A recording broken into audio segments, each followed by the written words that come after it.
بسم اللہ الرحمن الرحیم۔ اللہ تبارک و تعالیٰ کے پاکیزہ نام سے آغاز کرتے ہیں جو بہت مہربان نہایت رحم والا ہے۔ درس بخاری کا سلسلہ جاری و ساری ہے اور ہم پچھلے پروگرام میں کتاب الشفاع تک پہنچے تھے۔ شفاع کا مطلب میں نے آپ کو بتایا تھا کہ یہ ایک حق کا اظہار کرنا ہے، اس کا مطالبہ کرنا ہے۔ یہ اس صورت میں ہوتا ہے کہ جب آپ کوئی مکان بیچ رہے ہوں اور پہلے اپنے پڑوسیوں کو اس کی آفر نہ کریں، کسی اور سے بات کریں، تو پڑوسی کو شریعت نے حق دیا ہے کہ وہ پہلے آپ کے مکان کو خریدنے کا اختیار رکھتا ہے۔ لہذا اگر اس کو پتہ چل جاتا ہے وہ آپ کو مجبور کر سکتا ہے کہ آپ اسے نہیں بیچیں گے، اتنی قیمت میں آپ مجھے بیچیں، اور پھر ہمیں اسے ہی بیچنا ہوگا، یعنی دوسرے کو بیچیں گے تو گناہگار ہوں گے، اس کو بیچنا چاہیے۔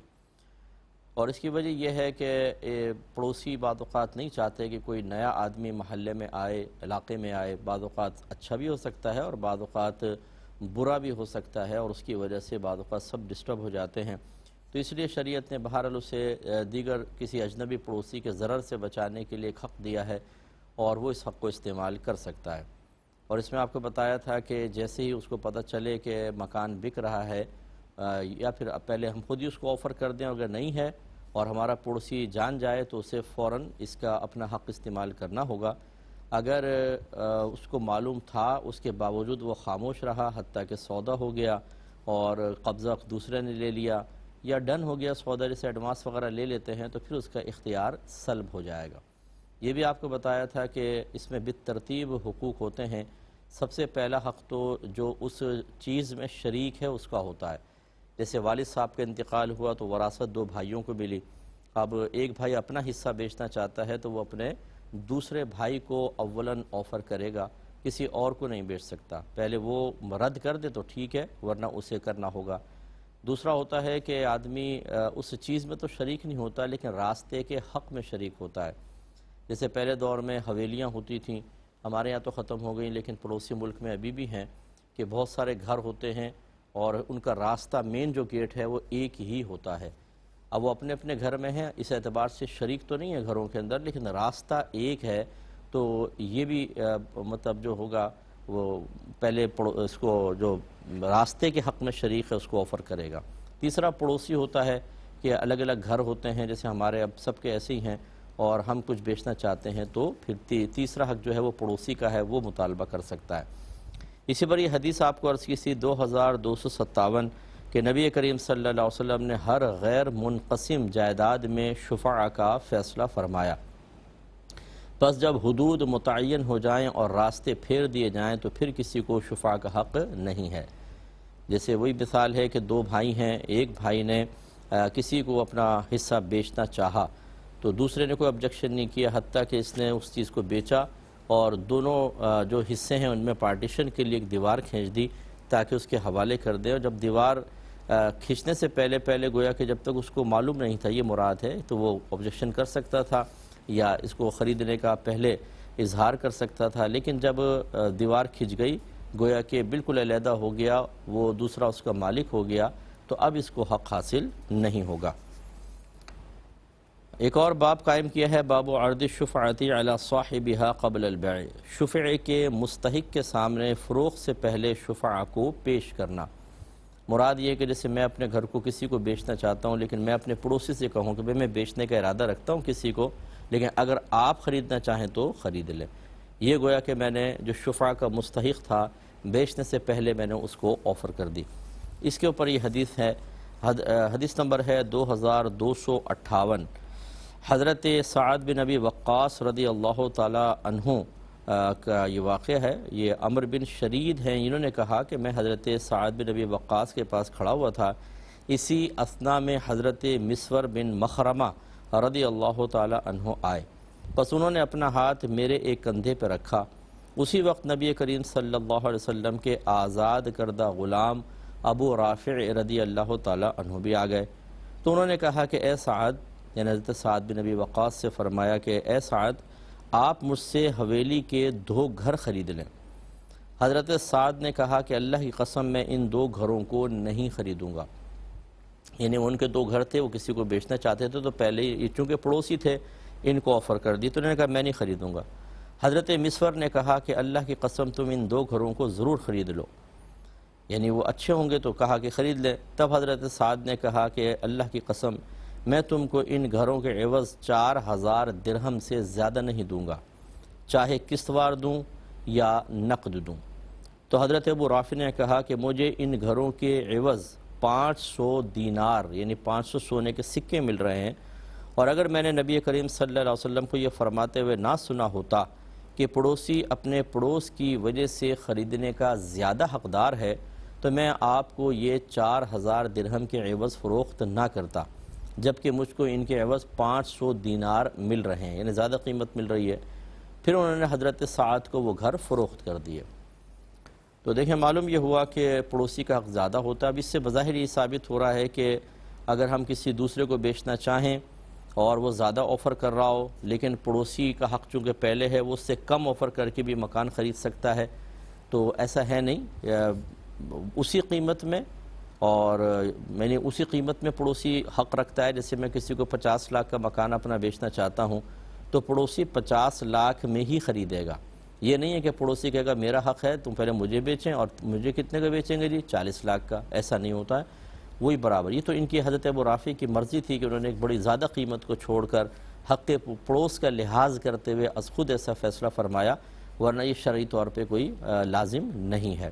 تو خلاصہ کلام یہ ہوا کہ اسی طرح آپ جب بیچنا چاہتے ہیں تو یہ مسئلہ، دوسرا آپ کا کوئی پڑوسی بیچنا چاہتا ہے تو آپ کو حق شفاع حاصل ہے۔ اگر وہ آپ کو نہیں بیچتا تو آپ کورٹ سے رجوع کر سکتے ہیں کہ پہلے یہ مجھے بیچا جائے، اور انشاءاللہ کورٹ آپ کا ساتھ دے گی۔ آگے کہتے ہیں بابن ای الجوار اقرب، کون سا پڑوسی زیادہ قریب ہے؟ اب ایک ہے جو آپ کے بالکل ساتھ گھر کے ساتھ رہتا ہے، اور ایک 3 گھر چھوڑ کر پڑوسی رہتا ہے، تو اب حق شفاع ان میں سے کس کو حاصل ہوگا؟ تو جو زیادہ قریبی ہوتا ہے کیا اس کو حق حاصل ہوگا یا ہر پڑوسی کو ہوگا؟ کیونکہ ہم پڑوسی تو اس کو بھی کہتے ہیں۔ تو یہ خیر شفاع کے بارے میں حدیث نہیں ہے، لیکن حق کے بارے میں ہے کہ کس کو زیادہ حق ہے پڑوس ہونے کے اعتبار سے۔ تو 2259 نمبر حدیث پاک ہے۔ حضرت طلحہ بن عبداللہ کہتے ہیں کہ سیدہ عائشہ صدیقہ رضی اللہ تعالی عنہا نے بیان کیا کہ میں نے عرض کی یا رسول اللہ صلی اللہ علیہ وسلم، میرے 2 پڑوسی ہیں، میں ان میں سے کس کو ہدیہ دوں؟ آپ نے فرمایا ان میں سے جس کے گھر کا دروازہ تمہارے زیادہ قریب ہو۔ اس کا مطلب یہ ہوا کہ یہ حق پڑوس ظاہر فرمایا سرکار نے کہ جس کا دروازہ قریب ہوتا ہے وہ زیادہ حقدار ہوتا ہے، لہذا حق شفاع حقیقتاً اس کو حاصل ہوگا جو آپ کے گھر کے زیادہ قریب رہتا ہے۔ تو بس یہ اس میں 2-3 حدیثیں لے کر آئے ہیں، یہ کتاب الشفاع ختم ہو گئی۔ اب ہے کتاب الاجارہ۔ اجارہ بھی ایک مالی معاملے کا نام ہے جس کی تعریف یہ ہے کہ ایک طرف سے نفع ہو اور دوسری طرف سے اس کی قیمت ادا کی جائے، اسے اجارہ کہتے ہیں۔ اس میں کبھی تو ہم اپنی سروس پرووائڈ کرتے ہیں، جیسے کہ ہم کوئی کام کریں، میں ٹائپنگ کروں اور آپ مجھے پیسے دیں، ایک مزدور سامان اٹھاتا ہے ہم اس کو پیسے دیتے ہیں، کبھی ہم کسی کا سامان یوز کر رہے ہوتے ہیں، اس طرح ہوتا ہے، جیسے کار کرائے پہ رینٹ وغیرہ پہ لے لیتے ہیں، مکان کرائے پر لے لیتے ہیں، ہم اس کا پیسہ دیتے ہیں۔ اسی طریقے سے جیسے یہ حمام بنے ہوتے ہیں، نائیوں کی دکانوں میں لوگ نہانے کے لیے چلے جاتے ہیں، اس میں اس کا پانی استعمال کر رہے ہوتے ہیں، گیزر بھی لگا ہوتا ہے، جب سردیاں ہوتی ہیں تو گرم پانی استعمال کر رہے ہیں اور اس کا عوض دیتے ہیں نہانے کا۔ اب یہ جو ہے یہ عقلی لحاظ سے تو یہ بات یعنی عقل اس کا ادراک نہیں کرتی ہے، کر سکتی، اور یہ بظاہر صحیح نہیں لگتا ہے۔ کیوں؟ اس لیے کہ نفع کی مقدار متعین کرنا پاسبل نہیں ہے، نفع ہمیشہ مجہول ہوگا، اور آپ جو قیمت دے رہے ہیں وہ معلوم ہے، اور مجہول چیز جو غیر معلوم ہو اس کی قیمت مقرر کرنا بڑا مشکل ہوتا ہے۔ مثال کے طور پر میں ایک شخص کو ایک مکان دیتا ہوں رہنے کے لیے، کرائے پر دے دیا، اب یقینی سی بات تو کرائے کو مکان کو استعمال کرے گا، اب وہ کس طرح استعمال کرتا ہے، اور اس کے بجائے میں ایک اور شخص کو دیتا ہوں وہ بھی مکان استعمال کرے گا، ان دونوں کے استعمال کرنے میں زمین آسمان کا فرق ہے۔ مثال کے طور پہ ایک آدمی مکمل ڈیوٹی پہ رہتا ہے، صرف رات کو آ کے سوتا ہے، پھر سارا دن ڈیوٹی پہ نکل جاتا ہے۔ دوسرا فیملی والا ہے، وہ جاتا ہے، اس کی فیملی گھر میں ہوتی ہے، سارا دن وہ گھر استعمال کرتے ہیں، تو فرق ہوا۔ یہ دیکھیں، ایک نے بہت کم یوز کیا، میں اسے کہتا ہوں کرایہ جی ہے وہ 10,000 ہے، وہ فیملی سمیت ہے، میں اس سے بھی کرایہ 10,000 ہی لے رہا ہوں۔ اب دونوں نے جو استعمال کیا ان استعمال کی مقدار ہم نہیں نکال سکتے، کتنا استعمال کیا، کیا کیا چیزیں استعمال کیں، کھڑکی کب کھولی، دروازے کب کھولے، واش روم کب یوز کیا، باتھ روم کچن کب استعمال کیا۔ گویا کہ جو وہ نفع حاصل کر رہے ہیں اس کی مقدار کا تعین نہیں ہو سکتا ہے، اور ہم اس کے جو بدلے میں پیسہ ہے وہ فکس ہے 10,000 روپے۔ اب کوئی اس میں زیادہ استعمال کر رہا ہے، کوئی کم، پیسہ 10,000 ہی ہے، تو یہ عقل اس کو بظاہر عقل تو تسلیم نہیں کرتی ہے، اور یہ خلاف معقول مسئلہ محسوس ہوتا ہے کہ نفع کی مقدار کا تعین ہی نہیں، تو پھر ہم کیسے اس کے لیے ایک پیسے کی مقدار مقرر کر سکتے ہیں۔ اب چونکہ ہمارے نبی کریم صلی اللہ علیہ وسلم شارع علیہ السلام ہیں، آپ ہم سے زیادہ ان چیزوں کو سمجھتے ہیں، لیکن چونکہ اس میں ضرورت تھی، اس میں ایک اگر اس کو نہ کریں تو شدید ترین حرج تھا۔ ایک آدمی کا ذاتی مکان نہیں تو لادی بات ہے کرائے کے مکان پر رہے گا، اور کرائے کے مکان میں رہنے کے بعد اس کے نفع کا اگر وہ تعین کرتا کہ میں نے کیا کیا استعمال کے لکھتا تو ایک دن کے اندر پورے دفتر بھر جاتے، تو یہ تو بہت مشکل ہوتا۔ تو جہاں پر حرج ہوتا ہے، پریشانی ہوتی ہے، مصیبت ہوتی ہے، وہاں شریعت تخفیف دیتی ہے، آسانی دے دیتی ہے۔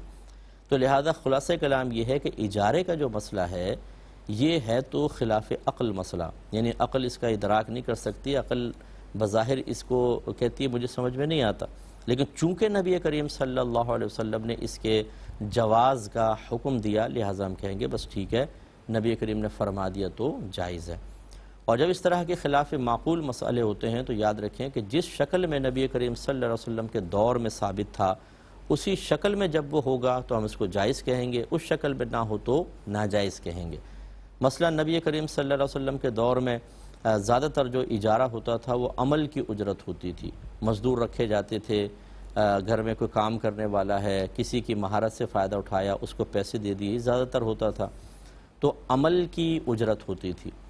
لہٰذا آج کل کے دور میں اگر کوئی عمل کرے گا اس کی اجرت پائے گا، عمل نہ ہو تو اجرت نہیں پائے گا۔ جیسے کہ اعلیٰ حضرت امام اہل سنت سے کویسچن ہوا کہ ایک شخص یہ کہتا ہے کہ میں تمہارے لیے دعا کرتا ہوں، اس دعا کے اگر دعا قبول ہو گئی تو مجھے اتنے پیسے دو گے۔ سامنے والے نے کہا ٹھیک ہے، اس نے دعا مانگی، وہ قبول ہو گئی، اس نے پیسے لے لیے۔ تو یہ پیسے لینا دعا کے بدلے میں جائز ہے کہ نہیں؟ تو آپ نے فرمایا کہ دعا کوئی عمل نہیں ہے جس کو شریعت عمل کہتی ہو کہ اس کے بدلے میں آپ پیسے لے لیں، لہٰذا یہ اجارہ ناجائز تھا، پیسے لینا منع ہوگا۔ اسی طرح ناجائز کام پر اجارہ ناجائز ہوتا ہے، جیسے کرائے کے قاتل ہوتے ہیں، ان کو بھی تو کہتے ہیں نا سروس پرووائڈ کرو اور پیسہ دے دیا، یا چوری کروائی کسی سے کہ تم فلاں کا مال چوری کر کے مجھے لا دو، تم اتنے پیسے دے دیں گے۔ یہ اجارہ چوری پر، غلط کام پر، گناہ پر اجارہ یہ شرعاً جائز نہیں ہوتا ہے۔ اس طرح جسم فروشی کے جو معاملات ہوتے ہیں یہ بھی ایک اجارہ ہوتا ہے کہ ایک شخص اپنے جسم سے کسی کو نفع پہنچا رہا ہوتا ہے، اس کی اجرت لیتا ہے، تو یہ بھی شرعاً ناجائز ہے۔ خلاصہ کلام یہ ہوا کہ چونکہ یہ خلاف معقول مسئلہ ہے، خلاف عقل مسئلہ ہے، تو جس شکل میں نبی کریم صلی اللہ علیہ وسلم نے جس صورت میں جس کنڈیشن میں اس کی اجازت دی ہے اس کنڈیشن کے مطابق ہی ہمیں یہ اجارے کرنے ہوں گے۔ لہٰذا اگر آپ کوئی اجارہ کرنا چاہتے ہیں تو اس میں ضروری ہے کہ سامنے وہ جائز کام ہو اور واقعی کوئی عمل ہو، سروس ہو، کوئی واقعی وہ سروس پرووائڈ کر رہا ہو، پھر ہم اس کے پیسے دیں گے۔ آگے جیسے جیسے مسائل آئیں گے میں انشاءاللہ ذکر کرتا رہوں گا۔ اس میں ایک بات بس ذہن میں رکھیے کہ عمل معلوم ہونا چاہیے اور اجرت بھی فکس ہونی چاہیے۔ اب جیسے اب بعض اوقات رکشہ ٹیکسی میں آپ بیٹھیں، یہ بھی ایک اجارہ ہوتا ہے، ابھی فلاں جگہ جانا ہے، ٹھیک ہے بیٹھ جائیں، بھئی کتنے پیسے لوگے؟ بھئی جتنے مرضی دے دینا۔ تو یہ اس طرح جتنے مرضی دے دینا، یا اس نے رکھا غیر معلوم، اور غیر معلوم اجرت اگر رکھی جائے تو یہ اجارہ درست نہیں ہوتا، اس کو اجارہ فاسدہ کہتے ہیں، اور اس میں دونوں گناہگار ہوں گے۔ اور اکثر آپ یہ دیکھیے کہ جھگڑا ہی ہوتا ہے، جب اترتے ہیں وہاں پہ آپ پکڑا رہے ہیں 100 روپے، وہ کہتا ہے جی 150 روپے ہوں گے، بھئی تم نے پہلے کیوں نہیں بولا تھا؟ اس نے کہا جی آپ ہوتے ہی اتنے، اور جھگڑا شروع ہو گیا۔ تو جو چیز جھگڑے تک پہنچائے شریعت اس کو منع کرتی ہے، لہٰذا ضروری ہے کہ جب آپ اگر پہلے سے فکس نہ ہوں، جیسے بعض اوقات تو چنگچی وغیرہ کے فکس ہوتے ہیں، وہاں تک جاؤ گے 20 روپے، اسی طرح یا آپ کوئی رائڈر منگاتے ہیں تو اس کے میٹر وغیرہ میں سیٹنگ ہوتی ہے کہ اتنے پیسے بنیں گے، تو پھر تو کوئی مسئلہ نہیں۔ یہ ویگن بسوں کے کرائے متعین ہوتے ہیں، پھر تو طے کرنا لازم نہیں۔ لیکن جہاں غیر متعین ہوتے ہیں، عام ٹیکسی میں بیٹھ گئے آپ، عام رکشے میں بیٹھ گئے اور آپ جا رہے ہیں، تو وہاں پر لازم اجرت کا تعین ہوگا۔ ایسے ہی آپ نے کسی مزدور کو بلایا، کہا ہے دیوار بنا دو، کتنے پیسے لوگے؟ جی جتنے مرضی دے دینا۔ یہ شرعاً جائز نہیں ہے۔ آپ نے رنگ کروانا چاہا، کسی نے کہا کہ کتنے پیسے، اس نے کہا جتنے مرضی دے دینا، یعنی جہاں بھی یہ اجرت مجہول رکھی جائے گی یہ اجارہ فاسد ہوگا، کیونکہ آخر میں جھگڑوں کی طرف لے کے جاتا ہے، بدمزگی پیدا ہوتی ہے اور شریعت اس کو پسند نہیں کرتی ہے۔ اب دیکھیے اس میں باب قائم کیا ہے، بابن فسط اجار الرجل الصالح، اجرت کے عوض نیک مرد کو کام پر لگانے کا باب۔ 2260 نمبر حدیث پاک ہے، نبی کریم صلی اللہ علیہ وسلم ارشاد فرماتے ہیں کہ خازن امین وہ ہے جس کو جو حکم دیا جائے وہ اس کو خوشی سے بجا لائے، وہ بھی صدقہ کرنے والوں میں سے ایک ہے۔ تو خازن وہ ہوتا ہے جو خزانے کے اوپر متعین ہوتا ہے، خزانچی ہمارے یہاں جسے ہمارے یہاں بھی ہوتے ہیں، جو پیسوں وغیرہ کا حساب رکھے۔ سرکار نے فرمایا خازن امین وہ ہے جس کو جو حکم دیا جائے وہ اس کو خوشی سے بجا لائے۔ تو یہ گویا کہ اشارہ ہے اس طرف کہ آپ اس کو اجارے پہ رکھ سکتے ہیں، اور جس کو رکھیں خاص طور پہ پیسوں وغیرہ کے معاملے میں وہ نیک ہونا چاہیے، اور جب وہ خوش دلی سے کام کرے گا تو اللہ تعالیٰ اس کو اس پر بھی صدقے کا ثواب عطا فرمائے گا۔ 2261 نمبر حدیث پاک ہے، حضرت ابو موسیٰ رضی اللہ تعالی عنہ اس کے راوی ہیں، کہتے ہیں کہ میں نبی کریم صلی اللہ علیہ وسلم کے پاس گیا اور میرے ساتھ 2 اشعری مرد تھے، بس میں نے کہا کہ مجھے علم نہیں تھا کہ یہ منصب کو انہوں نے کہتے ہیں کہ مجھے علم نہیں تھا کہ یہ منصب کو طلب کریں گے، یعنی وہ 2 گئے اور انہوں نے نبی کریم سے کہا کہ ہمیں فلاں منصب عطا فرما دیں، تو نبی کریم صلی اللہ علیہ وسلم نے فرمایا کہ ہم اس شخص کو منصب نہیں دیں گے جو منصب کے حصول کا ارادہ کرے گا، یعنی پہلے سے اس کے دل میں لالچ ہو مجھے گورنر بنا دو، مجھے فلاں بنا دو، فلاں بنا دو۔ سرکار نے منع فرمایا کہ ہم ایسے لوگوں کو نہیں دیں گے جو پہلے ہی منصب کا لالچ رکھتے ہوں۔ تو لہٰذا روایت میں آتا ہے کہ سرکار نے ابو موسیٰ رضی اللہ تعالی عنہ کو جو راوی ہیں ان کو منصب دے دیا تھا، ان 2 کو نہیں دیا۔ تو اصل اصول یہی ہوتا ہے کہ ہم اپنی زبان سے کوئی منصب طلب نہ کریں، بعض نے تو اس کو گناہ لکھا ہے کہ نبی کریم نے چونکہ اظہار ناراضگی فرمایا اس لیے اپنے منہ سے کوئی منصب مانگنا یہ صحیح نہیں ہے۔ تو اس پہ کلام کریں گے نیکسٹ پروگرام میں۔ وآخر دعوانا ان الحمدللہ رب العالمین۔